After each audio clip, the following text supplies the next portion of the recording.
Olá pessoal, bem-vindos a mais um Família na Real.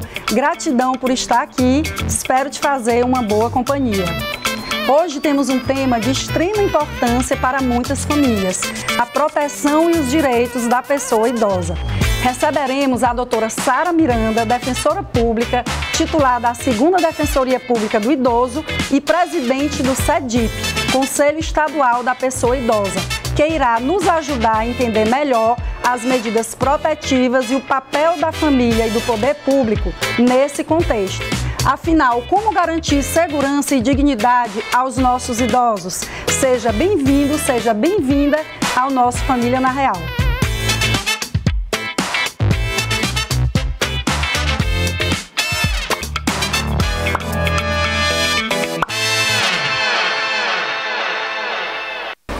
Olá, doutora Sara Miranda, eu queria agradecer imensamente a sua presença aqui. Você que é minha colega, se formou comigo no curso de Direito e eu tenho a honra de trazer aqui no Família na Real para a gente conversar sobre um tema que hoje você é uma especialista na área, como defensora pública, minha amiga. Seja muito bem-vinda. Eu que agradeço essa oportunidade da Defensoria Pública, né, poder estar na Família na Real, para a gente trazer a temática da pessoa idosa, porque a pessoa idosa está inserida em todo o seio familiar.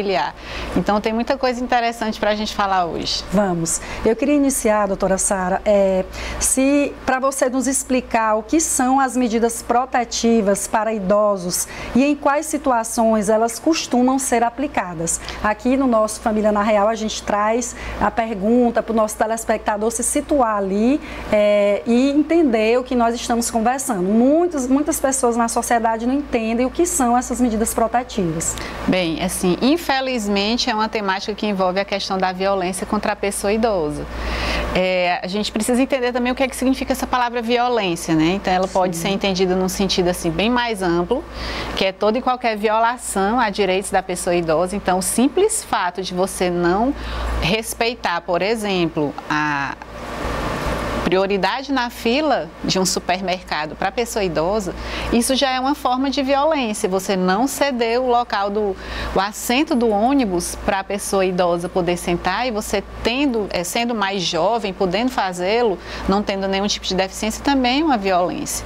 Mas nós temos as violências no sentido mais restrito, que é mesmo a questão da física, psicológica, emocional. E as medidas protetivas, elas são o quê? Essa necessidade de judicialização, né? Quando a pessoa idosa se encontra numa situação de violência, muitas vezes no âmbito familiar, e que precisa retirar o agressor, que muitas vezes é um parente, está na família, e é preciso retirar esse agressor para que faça cessar a violência. Não é retirar a pessoa idosa do local onde ela está. A pessoa idosa, ela precisa permanecer, como ela é a vítima, ela tem que permanecer no local onde ela está. Então é retirado mesmo o agressor. E como a quem buscar, né, essa questão da medida protetiva? Então a legislação, ela prevê uma rede de proteção, né, instituições que trabalham com isso e que podem estar judicializando esse pedido. O primeiro local que a gente pode sugerir, se alguém precisar buscar a questão de uma medida protetiva, é a própria delegacia da pessoa idosa. Sim. Porque ela vai fazer o registro da sua ocorrência, e é muito importante a cada violência se ter esse registro, porque muitas vezes a pessoa não vai registrando e num processo futuro nós não conseguimos demonstrar, por exemplo, que são práticas reiteradas. Então, se toda vez tiver o boletim de ocorrência, você vai podendo enumerar e quantificar esses episódios. E na delegacia, a própria delegada, ela pode estar representando, solicitando essa medida protetiva. Sara, eu achei um ponto muito importante na sua fala e que eu queria ressaltar aqui para o nosso telespectador, que a gente quer trazer exatamente todos esses graus de violência no programa de hoje. Por quê? Porque essas pequenas transgressões que você se referiu, como, por exemplo, não respeitar o estacionamento de prioridade, e a gente vai naturalizando. Eu vou deixar ali meu carro na farmácia e eu vou descer rapidinho e eu vou colocar na vaga do idoso. Eu estou aqui na fila e não vou respeitar. Então, essas pequenas transgressões, que eu nem sei se chama assim, mas acredito que informalmente falando a gente pode dizer essas desobediências, elas podem acabar depois gerando violências piores no seio da família, e é exatamente isso que a gente quer conversar hoje. Todas essas violências que essas pessoas, que sempre tem uma na família da gente, nós também vamos chegar a essa idade, nós precisamos conhecer, precisamos entender e precisamos conscientizar a população, acima de tudo, que nós nos incluímos, claro, para respeitar e fazer valer esses direitos. E aí eu já queria, em termos práticos, quem pode solicitar essas medidas e como a família pode ajudar no processo, porque a gente vai entender que a família é fundamental em todo esse processo do idoso, não é isso? Primeiramente, a família precisa dar o suporte necessário para que a pessoa idosa consiga requerer uma medida protetiva. Muitas vezes ele está fragilizado, vulnerabilizado e ele não consegue nem chegar aos órgãos de proteção para fazer esse requerimento. Até porque muitas vezes ele vai fazer esse requerimento de medida protetiva em face de um outro familiar. Sim. É muito doloroso você ter que requerer uma medida protetiva, por exemplo, um afastamento de um filho do lar.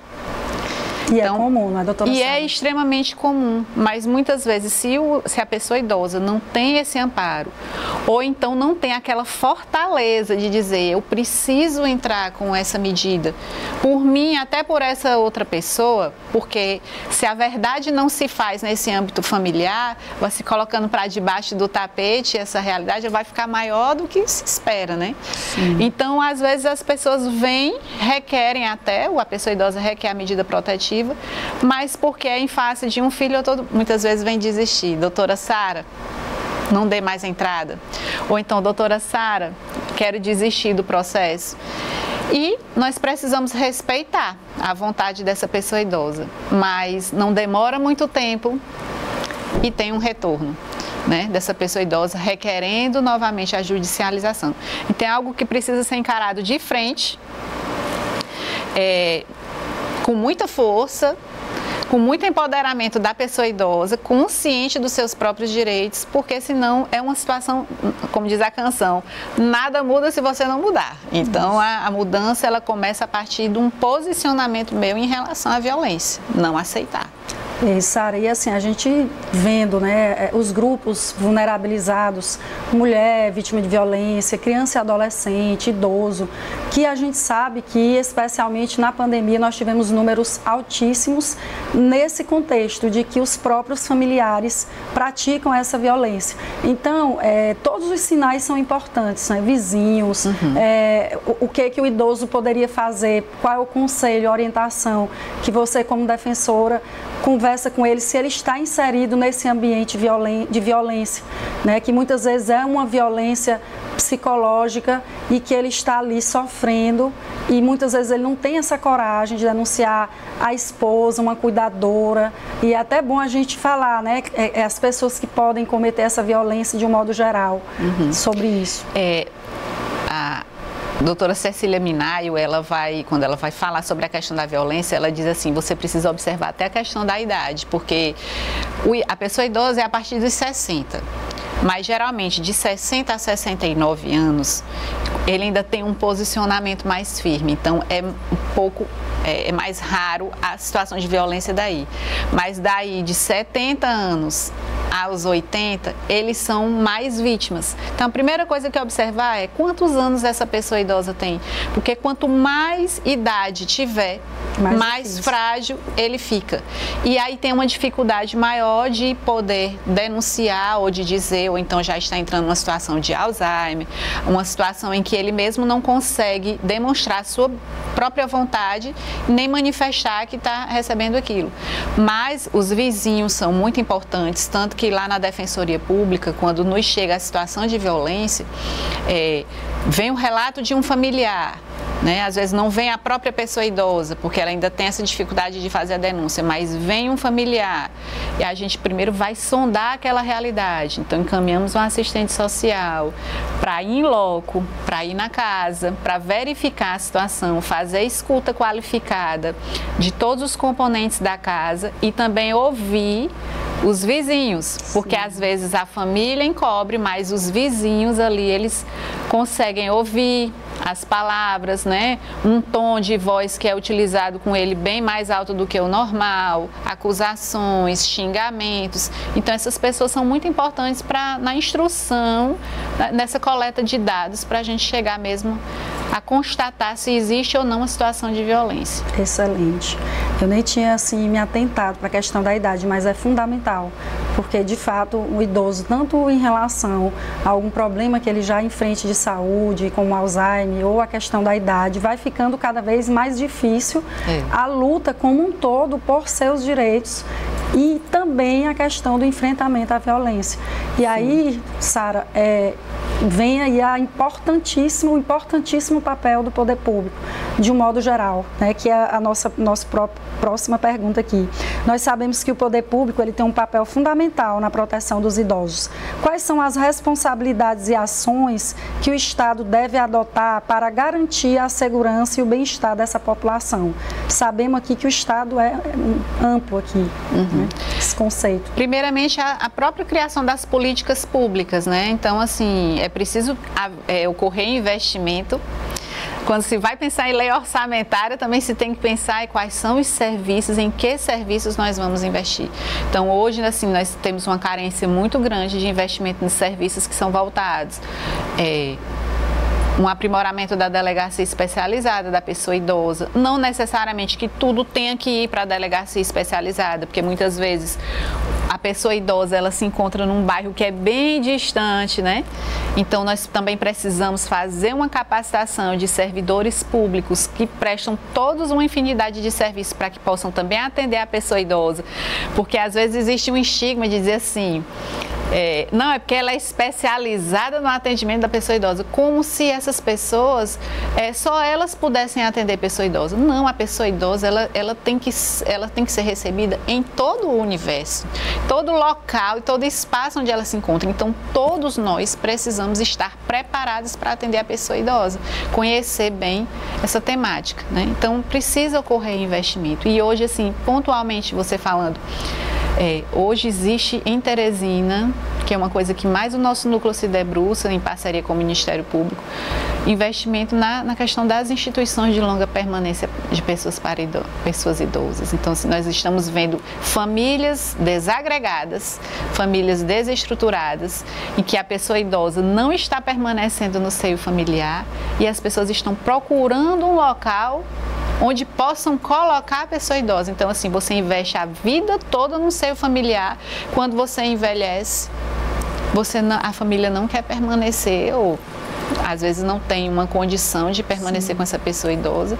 E aí o poder público também precisa se voltar para essa questão de não é só moradia. Quando você vai falar de pessoa idosa, todo o serviço que envolve a pessoa idosa é serviço de altíssima complexidade, que é moradia, a fisioterapia, a psicologia, a assistência social, a assistência jurídica, a segurança pública. Então, você precisa se voltar a toda essa gama de serviços para poder bem atendê-lo. Excelente. Sara, e a gente falou aqui um pouco sobre o poder público, né, na questão do investimento e a defensoria hoje, o papel, né, seu, da doutora Sara Mello, querida amiga também, que são as defensoras maravilhosas, superativas e competentes, né, na área que trabalham. E a defensoria, ela faz esse papel de representar o idoso para pedir essa medida protetiva, como funciona o trabalho da defensoria, que é bom a gente esclarecer para esse idoso que não tem para onde ele foi abandonado, por exemplo, numa instituição dessa, e como a gente viu, nem sempre é um abandono, muitas vezes a própria família não tem condição, mas sim, muitas vezes ele é abandonado. E o que fazer, doutora Sara? E é muito interessante essa sua pergunta, porque sempre que se pensa em defensoria pública, a gente sempre pensa na hipossuficiência, né? Então, a defensoria pública vai atender as pessoas pobres e as pessoas carentes. Mas em matéria de violência contra a pessoa idosa, Então, aí o requisito não é a hipossuficiência, é mesmo a vulnerabilidade dessa pessoa idosa. Então, quem estiver numa situação de violência que necessitar de uma medida protetiva, pode estar buscando a Defensoria Pública, munida de quê?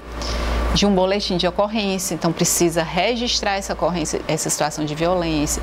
Aí tudo que áudios, fotografias, registros, documentos, provas testemunhais, tudo isso precisa ser levado à Defensoria Pública para que a gente possa estar requerendo uma medida protetiva em favor de alguém.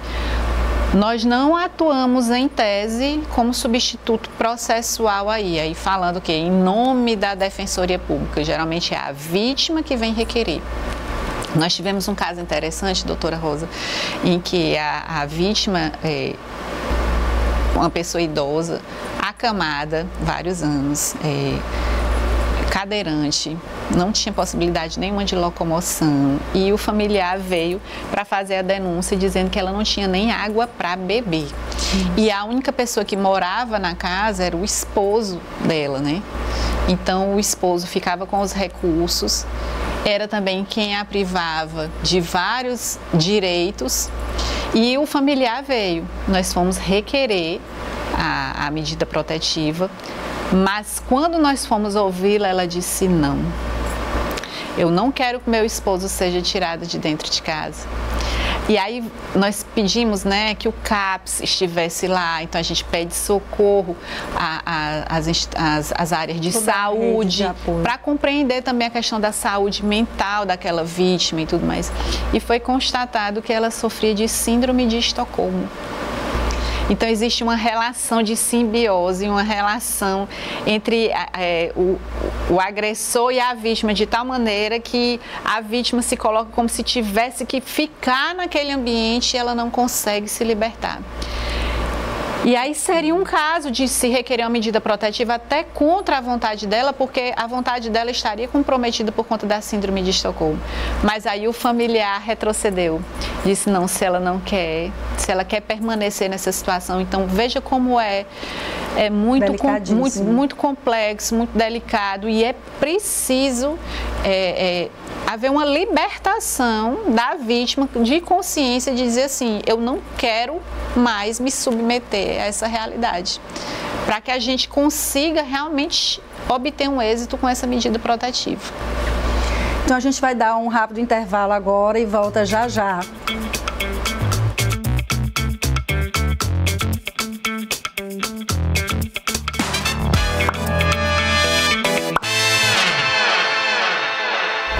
Estamos de volta com Família na Real. Se você tem alguma sugestão de tema ou dúvida, envia para a gente. O contato está aqui no seu vídeo. A gente conta com sua participação para trazer assuntos cada vez mais relevantes sobre o direito das famílias. Aqui comigo hoje a doutora Sara Miranda, defensora pública titular da 2ª Defensoria Pública do Idoso e presidente do Conselho Estadual da Pessoa Idosa. Sara, antes de continuar aqui o nosso bate-papo, eu queria trazer aqui, ilustrar os temas que a gente estava conversando com um trecho de um filme muito importante, que eu acho que tem tudo a ver aqui com o nosso bate-papo. Sim.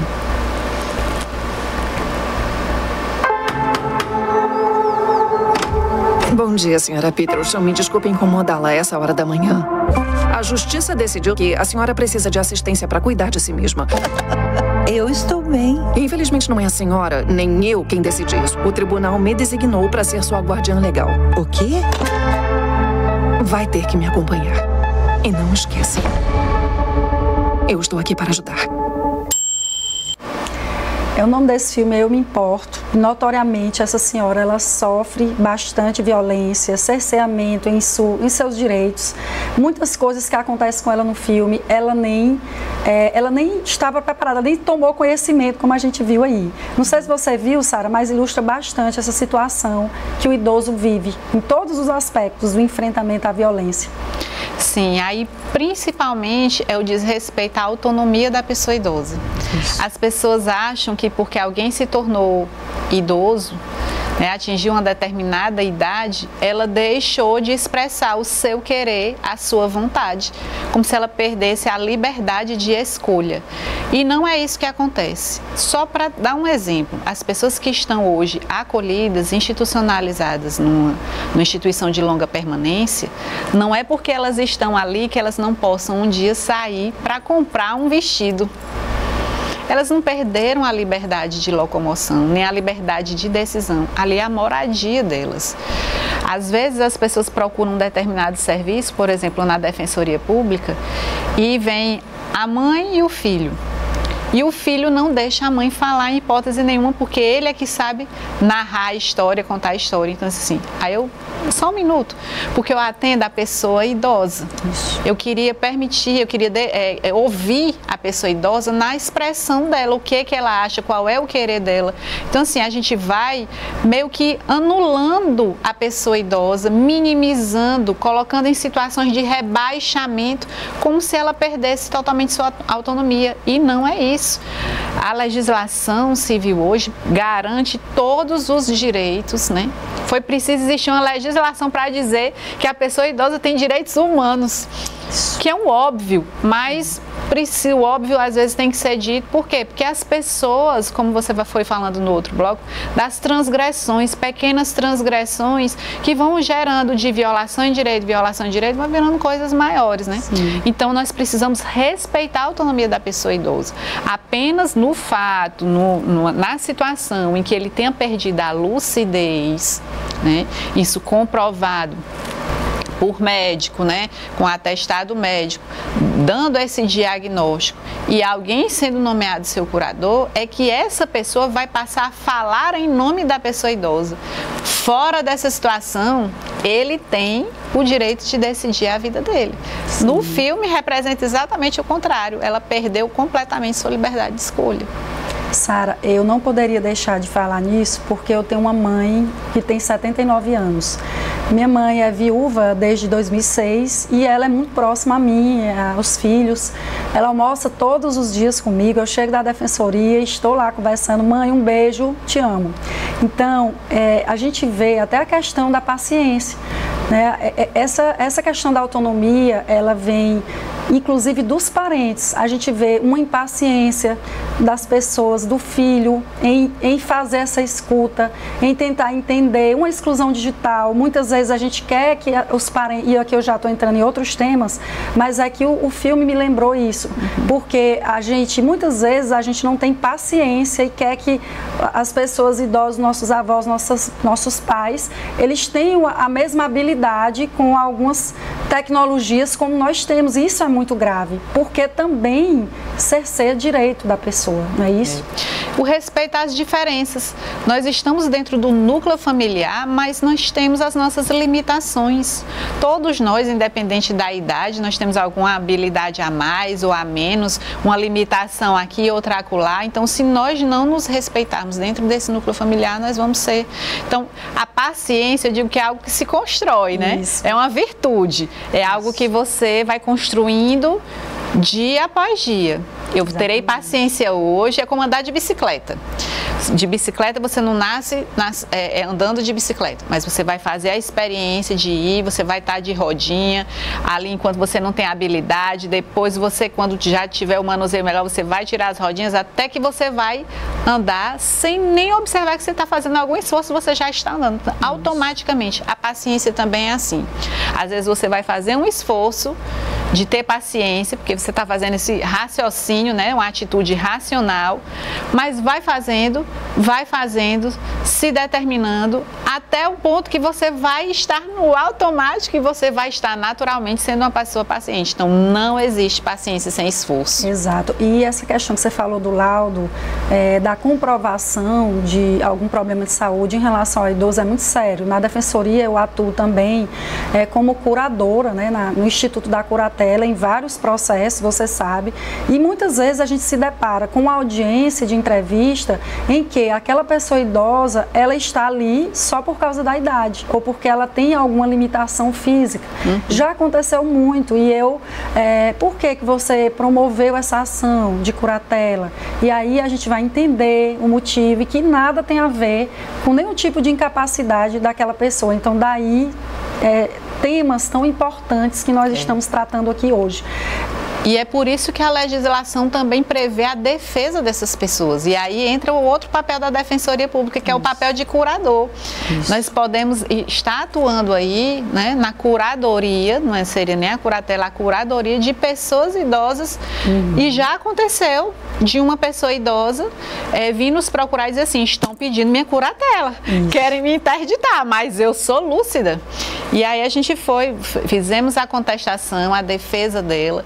Na audiência o juiz perguntou: e a senhora ali? Senhora não, senhorita, porque eu nunca me casei. Lúcida respondeu tudo, e ele indeferiu o pedido de curatela. Então, assim, as pessoas têm esse estigma de achar que velhice é incapacidade. Não é. E eu uso essa palavra velhice, porque o verbo mesmo é envelhecer. Então, assim, às vezes a gente tem preconceito, né, com o processo de envelhecimento, mas feliz daquele que consegue. Isso. Sara, antes da gente entrar aqui num tema bastante delicado, que é a questão da dependência financeira, você mencionou a questão do idoso aí, 60 anos, né? Então, hoje nós temos o estatuto. Tu pode confirmar, explicar melhor o que é considerado idoso hoje, para as pessoas entenderem melhor? Pronto. Essa legislação, que é de 2003, o Estatuto da Pessoa Idosa, definiu que a partir dos 60 anos, né, então é um critério cronológico mesmo, é considerado pessoa idosa. Hoje a gente não usa mais nem assim a pessoa, o idoso, a idosa, porque é como se você estivesse rotulando, mas é a pessoa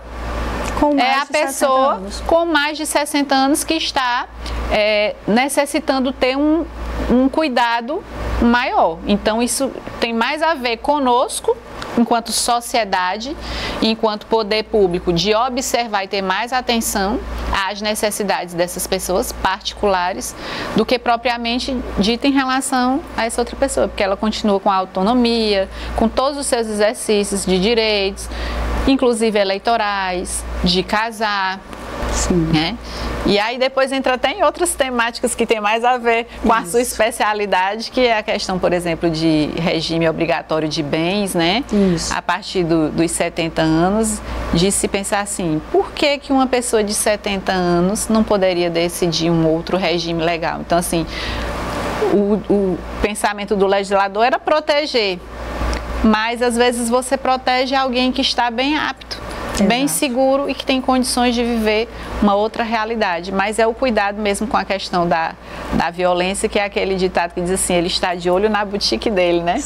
Então, às vezes as pessoas se aproximam de outras, mesmo pensando mais na questão dos interesses financeiros do que propriamente num relacionamento saudável. E por isso a legislação prevê, às vezes, um regime obrigatório de bens desse. Isso, né? Exatamente. Nós vamos trazer esse tema também para a gente conversar bem detalhadamente. Doutora Sara, sobre a dependência financeira. A dependência, a vulnerabilidade do idoso, como isso impacta a decisão de pedir uma medida protetiva? Que de fato acontece muitas vezes o idoso, ele só ter um benefício, ele depender da sua família nuclear, enfim, queria que você falasse um pouco da sua experiência. Na realidade, nós temos hoje mais famílias se apoiando na pessoa idosa do que o contrário. Na sua grande maioria são pessoas que vivem às custas de um benefício da pessoa idosa. Que é o contrário, né? Como você disse. Geralmente é assim. Mas nós temos também o caso de pessoas idosas que, por conta das suas vulnerabilidades, das suas limitações, elas precisam de uma gama de serviços maior. Né? Já precisa de uma fisioterapia, já precisa tomar uma medicação que não tomava antes, então as despesas vão aumentando e não raro vem a pessoa idosa requerer alimentos. na Defensoria Pública. Isso. E aí a gente aciona todo o núcleo familiar para, na medida das suas possibilidades, né? Porque não é só a necessidade dele, mas a possibilidade de quem também vai fazer o sustento, de como podem se cotizar ali. E a gente faz isso até administrativamente. Então a gente faz reunião de conciliação. E se chegar a um acordo, aquilo ali vira um título executivo, extrajudicial, nem há necessidade de homologação. E resolvemos a questão da dependência, né, financeira da pessoa idosa, consensualmente. Na família, que às vezes a gente, conversando aqui, Sara, a gente usa termos, e aí a gente precisa esclarecer para nosso telespectador. Então, e é bem mais rápido, bem mais célere, né? Nós resolvermos tudo no diálogo, conversando. Às vezes nós fazemos não deu para resolver numa primeira reunião, a gente marca uma outra. Isso. E às vezes tem um parente que mas o fulano não pode vir porque é no Rio de Janeiro, mas disse assim, a tecnologia ajuda, a gente já está marcando reunião virtual. Isso. Manda o link, aí o outro familiar está lá no Rio de Janeiro, mas ele é mais abastado, ele tem um pouco mais de recurso, pode ajudar mais. Então, tudo isso tem nos ajudado a gente encontrar uma solução mais rápida, porque a gente sabe que os processos judiciais têm toda uma tramitação, um rito a seguir, não são poucos os processos, então leva um pouco mais de tempo. Então, se nós pudermos resolver administrativamente, né, fora do âmbito judicial, é melhor. Mesmo com a prioridade do idoso ainda demora. Então, Sara, falando sobre isso, a gente mencionou aqui o Estatuto do Idoso. E aí eu queria que você falasse um pouco desse estatuto, que ele traz aí uma série de direitos, garantias. E, claro, eu queria que você resumisse os principais pontos que reforçam a proteção à pessoa idosa no estatuto. Como você bem colocou, precisou de um estatuto aí. E qual é o seu ponto de vista em relação aos direitos lá assegurados, que possa esclarecer a população? E agora eu já estou até com receio de falar pessoa idosa, a pessoa maior de 60. Não pode falar pessoa idosa, não tenho usado muito, o idoso. Entendi, certo. O idoso, né? E essas denominações, nomenclaturas, elas são extremamente importantes, porque elas vão evoluindo ao longo do tempo. Na minha área mesmo, a gente tem várias mudanças que a gente tem que se adaptar, e é importante que a gente conheça também, para a gente se referir de forma correta. Exatamente. O Estatuto da Pessoa Idosa, ele é uma legislação de 2003. Na nossa nomenclatura jurídica, a gente diz que é um microsistema jurídico. O que é isso?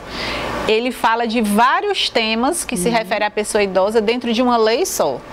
Então, a gente tem lá sobre saúde, a gente tem lá sobre transporte, sobre educação, a gente tem sobre acolhimento institucional, fala sobre quem são os órgãos de proteção, o papel da Defensoria Pública na proteção da pessoa idosa, o papel do Ministério Público, e definem também crimes bem específicos, né? Define penas.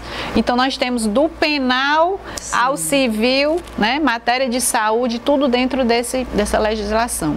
Hoje é uma legislação que se encontra com necessidade de atualização, né? Porque de 2003 para cá, notadamente em relação à própria Defensoria Pública. Então, sim, são pouquíssimos artigos que mencionam a Defensoria Pública. Então, por quê? Porque é uma instituição que ganha cada vez mais visibilidade e se tem o reconhecimento do seu papel constitucional, e que na época da legislação do Estatuto não se colocou, não se vislumbrou tanto esse papel da Defensoria Pública. Então, hoje se tem muita atualização. Então, é extremamente importante. Hoje é o meu principal instrumento, né, de trabalho, é o Estatuto da Pessoa Idosa, e aconselhar todas as pessoas a terem em casa, porque o que é que mais ajuda as pessoas a prevenirem a violência? É você conhecer os seus direitos. A ignorância, que é a ausência de conhecimento, ela favorece todo tipo de violação de direitos, porque você não sabe o que é o certo, nem o que é errado. E aí a gente tende a normalizar situações que, em tese, não seriam normais, que elas são violadoras. Então, é preciso conhecer essa legislação. E existe projeto, assim, já de... Vários. Né? Eu estava catalogando... área direta de atuação. Eu estava catalogando, assim, a última vez quando eu fui estava participando de uma comissão de proteção à pessoa idosa lá em Brasília, tem mais de 102 projetos de lei tramitando em relação à atualização, inclusive em relação ao papel da Defensoria Pública dentro do Estatuto da Pessoa Idosa. Que bom, tomara que andem. Doutora Sara, em relação a essa situação de abandono, que é uma situação que talvez nos cause mais até repugnância mesmo, tristeza, são situações que nos deixam realmente muitas vezes impressionados, revoltados, né? Então eu queria conversar um pouco sobre essa questão do abandono do idoso negligenciado pela própria família. Como é que o direito, as medidas específicas, primeiro, para essas situações que podem ser requeridas, porque a gente falou muito quem pode requerer, mas eu queria que você falasse um pouco de quais medidas e como é que a família, né, poderia aí entrar nesse contexto, né? A questão do abandono, ele não é apenas assim, deixar o idoso num local. Ótimo. Mas também o negligenciar os cuidados necessários em relação a ele. Então, é crime, né? Então, mas claro que para ser um crime precisa existir essa intenção de abandonar, de causar o mal, de causar a dor, né? De causar o sofrimento para aquela pessoa idosa. E é uma atitude que precisa ser extremamente reprimida. Mas a situação do abandono, e assim como a gente lida com as famílias, e a gente está ali no dia a dia fazendo a reunião com elas, é uma situação extremamente complexa, dolorosa, porque assim, a gente lida aqui com a pessoa idosa e tem todos os seus direitos, mas quando você é novo, você está na idade, você está na juventude, você não pensa às vezes que você vai envelhecer. E aí o que acontece? Às vezes você teve uma atitude, comportamentos lá atrás na sua vida, escolhas de vida, que geraram no futuro você ser abandonado. Então, assim, é algo que não é apenas pontual e que eu não posso olhar unicamente para o fim, mas eu tenho que olhar o contexto como um todo. Por exemplo, às vezes chega uma situação de idosos reclamando, né, sobre a questão do abandono. Aí quando você vai ouvir a família, fala o quê? Mas houve estupro. Ou ele nos abandonou quando nós éramos crianças. Sim. Não nos forneceu o sustento necessário. Então, assim, existe dor, existe mágoa, existem situações não resolvidas lá atrás, para que contribuem com o processo de abandono. Mas também existem o quê? Pessoas que foram extremamente válidas, importantes, fizeram todo o seu melhor, mas estão numa situação de abandono. Então, não necessariamente a conclusão do abandono é só porque seja uma pessoa ruim ou não, mas nós temos essas duas vertentes. Então, assim, quando eu vou falar sobre a pessoa idosa, eu digo assim, você precisa saber envelhecer.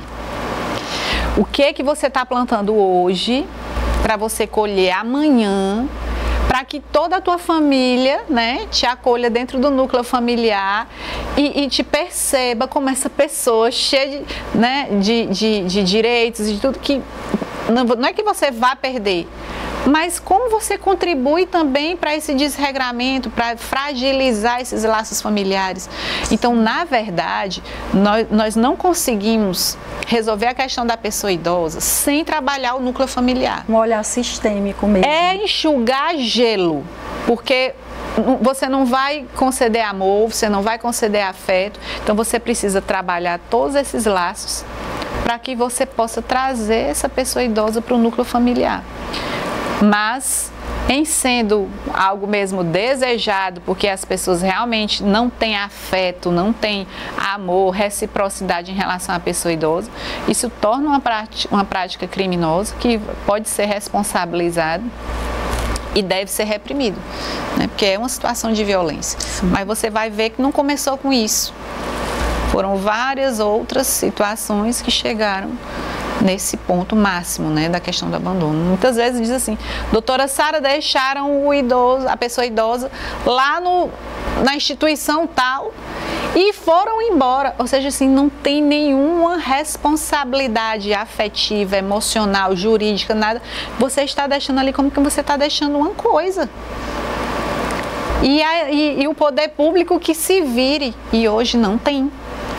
E é importante a sociedade saber, não existem vagas hoje disponíveis para acolhimento institucional. Nós monitoramos todas as instituições de longa permanência de Teresina. Existe uma lista de espera de mais de 200 pessoas. Nossa. Então, assim, a gente precisou até ver critérios para definir ordem, quais são os mais prioritários, porque lá todo mundo é pessoa idosa, mas tem pessoa idosa que tem deficiência, que veio de uma situação de violência, que não tem onde ficar. Então, são vários os critérios que são pontuados. Então, essa questão da permanência da pessoa idosa no núcleo familiar é algo que a gente precisa se debruçar sobre isso. E o movimento para isso, Sara, como é que está diante do poder público? Eu penso aqui, que a educação... Inclusive, eu já trago aqui a nossa próxima pergunta. Como a sociedade em geral pode contribuir para que a gente fale de medidas protetivas, mas tudo que nós conversamos aqui seja mais eficazes e acessíveis? Essa movimentação, no caso, por exemplo, da defensoria, do próprio familiar, da sociedade, perante o poder público, como é que isso vem sendo feito? O Estado, o governo estadual, prefeitura, enfim, essas redes de apoio para a gente entender melhor. São as políticas públicas, né? Sim. Precisam ter. A defensoria, ela tem vários projetos, né? Isso. Sobre o pai, sobre a paternidade responsável. Tudo isso vai respingar lá na frente na questão da pessoa idosa. Então, maternidade, paternidade, filiação, tudo isso vai respingar lá na questão da pessoa idosa.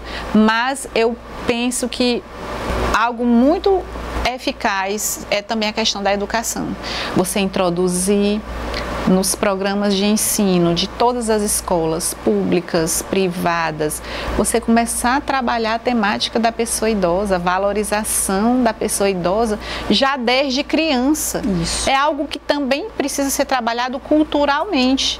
Então, se você não fala sobre a pessoa idosa, também a nível de ensino, é muito mais difícil. Então, é uma maneira de também a gente trazer a responsabilização de todos os membros do grupo familiar. Afinal de contas, o Estado protege a criança, a mulher, a pessoa idosa. Todos do núcleo familiar precisam ter uma condição, né, suficiente para que todos se desenvolvam, né, cresçam e todos tenham os seus direitos. E, Sara, a gente observa que a expectativa de vida está cada vez mais alta, que é um tema também que repercute muito em tudo isso que a gente está conversando, porque hoje, com medidas preventivas de saúde, com as pessoas se preocupando em se cuidar mais, você vê uma pessoa maior de 60, ela tem uma vida ativa, ela pratica academia, ela faz caminhada, ela cuida da alimentação, ela vem se preocupando com a saúde dela, em fazer os check-ups, os pilates. Então, assim, a gente vê que isso repercute, não é? Porque cada vez temos uma população mais velha e nascendo menos crianças. E aí a gente pergunta, como as cidades estão se organizando para esse processo de envelhecimento? Para receber essas pessoas. Para acolher. Né? Porque hoje, até quando a gente vai construir uma casa, a gente não pensa numa porta mais larga, com menos batentes, para pensar em acessibilidade, por exemplo, uma cadeira de rodas. Deus me livre de pensar numa cadeira de rodas. Mas é algo que a gente, assim, por exemplo, a engenharia civil, ela tem que pensar em todas as hipóteses, em todas as situações. Então, as famílias, o poder público, ele está se preparando para construir cidades adaptadas para receber o público, né, mais velho. Então, nós estamos descuidando de algumas coisas. E se nós não trabalharmos isso de já, porque em 2047 nós vamos ter milhares e milhares de pessoas idosas, alguns com muitas mobilidades reduzidas, né, fazendo uso às vezes de uma bengala, de uma cadeira de rodas e tudo, e como é que os espaços vão nos receber. Então nós estamos entrando realmente nesse processo muito intenso de envelhecimento por todos esses motivos que você trouxe, e nós precisamos pensar que nós seremos, sim, futuramente, já a gente vai estar ali. Doutora Sara, com sua sensibilidade, que eu acho que todos nós que estamos aqui já observamos, e eu queria que você deixasse, eu acho que a gente já conversou ao longo do programa sobre isso, mas quais são as orientações que você daria para as famílias que desejam promover um ambiente seguro, respeitoso para os seus idosos, para os nossos idosos? Eu vou trazer aqui uma passagem bíblica que diz assim, que a abelha é o menor dos insetos, mas é aquilo que produz de mais doce. Dentro do âmbito social, o menor núcleo é o familiar, mas se trabalhar, ele pode produzir aquilo que é de mais doce. Então a gente pensa assim, família na real, que ela seja muito mais aquilo que Deus espera que ela seja, né? Que nós nos compreendamos mesmo assim como atores importantes, dentro de cada um tem o seu papel, mas que juntos nós podemos realizar coisas extraordinárias. Então, é isso que eu gostaria de deixar como mensagem final, que as famílias possam crescer, prosperar e se permitir envelhecer, né? Completar o seu ciclo de vida ali dentro, com todos os seus direitos respeitados. Maravilha, doutora Sara. Queria falar agora aqui um pouco sobre canais de denúncia, que a gente não poderia finalizar. Então, a denúncia, ela ajuda no combate à violência contra a pessoa idosa. Vítimas familiares ou pessoas que testemunhem casos de abuso podem denunciar imediatamente às autoridades competentes. Entre os canais de denúncia estão o Disque 100, que é o Ministério Público dos Direitos Humanos e da Cidadania, e funciona os 7 dias da semana e 24 horas por dia. A ligação é gratuita, e a outra opção também é o 190 da Polícia Militar e ainda as unidades policiais do Estado, as delegacias, e lembre-se, o importante é denunciar. Então, doutora Sara, eu queria agradecer mais uma vez a sua presença, a sua fala, a sua sensibilidade. A gente até se emociona conversando com você, a gente não quer aqui romantizar nada disso que a gente conversou, pelo contrário, é muito sério, mas você conversa de uma forma que a gente tem esperança. Então eu queria muito, muito te agradecer.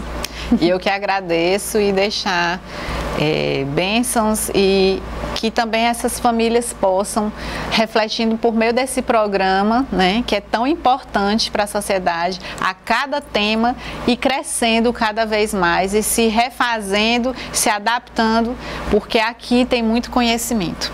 Obrigada. É importante lembrarmos que ao longo de suas vidas, muitos deles renunciaram aos seus sonhos, projetos e até mesmo ao próprio bem-estar para cuidar de seus entes queridos. Experiência, sabedoria e lições que são preciosas para todos. Cabe a nós, enquanto sociedade e família, sermos conscientes dessa história de amor e dedicação, fazermos nossa parte para valorizar, proteger e respeitar cada um deles. Lembrando que um dia estaremos nesse lugar também, que possamos construir um futuro onde a pessoa idosa possa viver com dignidade e respeito. Obrigada a todos que nos acompanharam até aqui, e lembre-se, cuidar bem das suas relações é também cuidar bem dos que vieram antes de nós. Obrigada pela escuta.